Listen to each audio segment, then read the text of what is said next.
धीरज दायमा। आज आपको कक्षा 12 में हिंदी में कविता 3 क ये पढ़ा रही हूँ। ये कविता के बहाने है। इस कविता का नाम और इसके राइटर हैं, इसके लेखक कवि हैं कुंवर नारायण जी। कविता जो 3 का ख पार्ट वो हमारे सिलेबस में से अब हट गया है। जो सिलेबस रिवाइज हुआ है उसमें ये चैप्टर पोएम आएगी 3 का। सबसे पहले बात, जो कुंवर नारायण जी हैं उन्होंने आज के युग जो भी कवि हैं उनके बारे में बताया है कि उन्होंने शायद ये अनुभव किया होगा।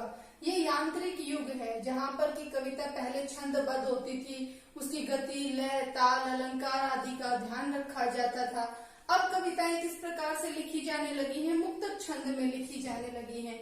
तो सभी कवियों का यही मानना होगा शायद कि कहीं कविता का अस्तित्व खतरे में तो नहीं है। उसी बात को प्रस्तुत करने के लिए कवि कुंवर नारायण जी ने ये कविता लिखी है। इन्होंने सबसे पहले कहा है कि कविता क्या है। कविता समस्त जड़ चेतन से संबंधित है, मतलब धरती के किसी छोटे से छोटे कण से लेकर पूरे ब्रह्मांड तक किसी भी विषय पर कविता कवि लिख सकता है, कवि कविता लिख सकता है। तो ये समस्त जड़ मीन्स निर्जीव, चेतन मीन्स सजीव। तो जो जड़ है और चेतन है, कविता सभी से संबंधित है। और दूसरा इसका तथ्य है, इसमें कवि ने जो बताया है कि कवि काव्य के अस्तित्व को लेकर चिंतित है।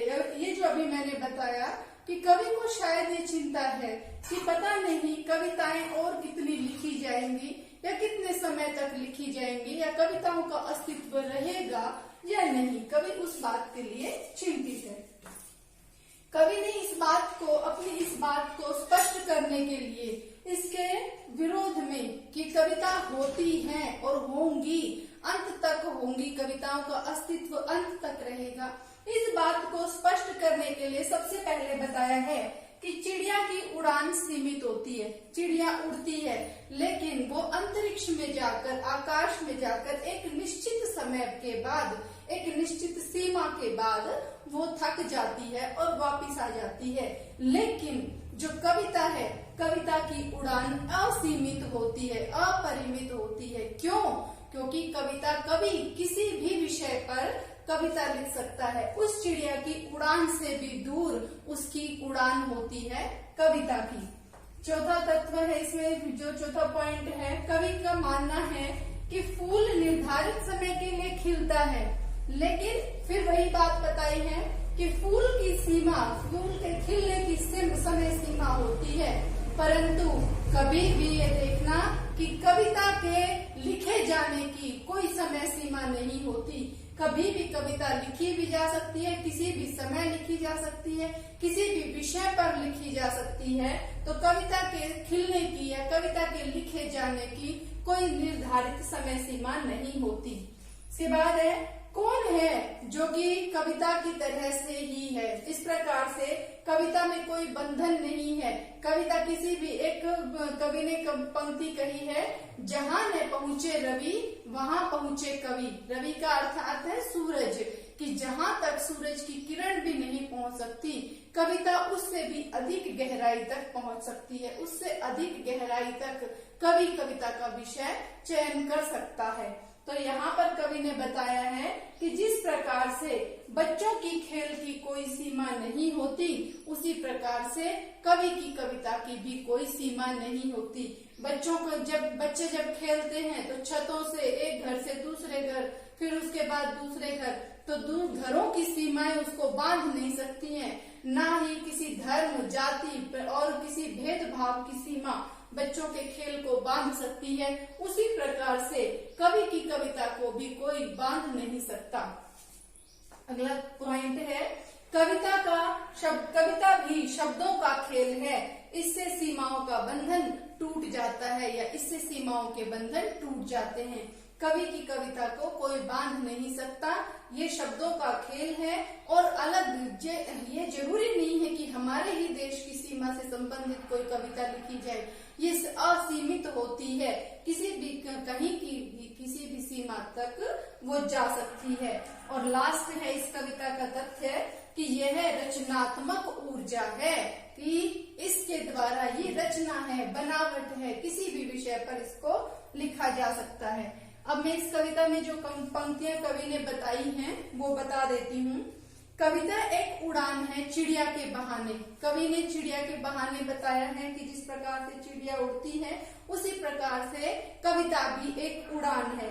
कविता की उड़ान भला चिड़िया क्या जाने, क्योंकि चिड़िया की सीमा होती है उड़ने की, चिड़िया के उड़ने की सीमा होती है, तो चिड़िया जो है वो कविता की उड़ान को नहीं समझ सकती। बाहर भीतर इस घर उस घर और कविता के पंख लगा उड़ने के माने चिड़िया क्या जाने। कविता जिस प्रकार से पंख लगाकर उड़ सकती है, मतलब कवि किसी भी विषय पर कविता लिख सकता है, तो इस बात को कविता चिड़िया की उड़ान भला क्या जान सकती है। इसके बाद है कविता एक खिलना है फूलों के बहाने। इसके बाद कवि ने बताया है कि जिस प्रकार से फूल खिलते हैं उसी प्रकार से कविता भी एक खिलना है फूलों के बहाने। लेकिन कविता का खिलना भला फूल क्या जाने, इसके बाद में विस्मय आदि बोधक चिन्ह का प्रयोग किया गया है। कवि हमसे यह पूछना चाहता है कि क्या कवि की कविता फूल जो है वो कवि की कविता तक पहुंच सकता है? नहीं पहुंच सकता, क्योंकि कविता तो असीमित समय के लिए होती है, ये सीमित समय के लिए होता है। कवि ने एक बार कविता लिख दी, लाखों जब तक भी जब तक वो कविता रहेगी तब तक उसको पढ़ा जाएगा, लोग उसको पढ़ेंगे, वो लिखित माध्यम है और उसको लोग तब तक पढ़ेंगे और उतना ही वो मिठास लोगों को देगी, उतनी ही खुशबू लोगों को देगी जितनी पहली बार उसने किसी पाठक को दी होगी। तो फूल जो है वो कविता का खिलना क्या जाने। बाहर भीतर इस घर उस घर बिना मुरझाए महकने के माने कविता क्या जाने, फूल क्या जाने। तो फूल जो है वो फूल तो मुरझा जाता है, परंतु कविता कभी भी मुरझाती नहीं है। तो बिना मुरझाए महकने के माने मीन्स मीनिंग या अर्थ कविता क्या जाने। और इस कविता का अंतिम पद्यांश है कविता एक खेल है बच्चों के बहाने। बाहर भीतर इस घर उस घर सब घर एक कर देने के माने बच्चे ही जाने। कि जिस प्रकार से बच्चे समय की कोई सीमा नहीं रखते, कोई बंधन नहीं रखते, उसी प्रकार से कविता है कि जो किसी सीमा में नहीं बंधती है और असीमित होती है। तो बच्चों का खेल जो है या बच्चे जो है वो ही कविता के अर्थ को समझ सकते हैं। आज के लिए इतना ही, इतने तथ्य दोहराएं, इसके बाद मिलते हैं अगले वीडियो में। धन्यवाद।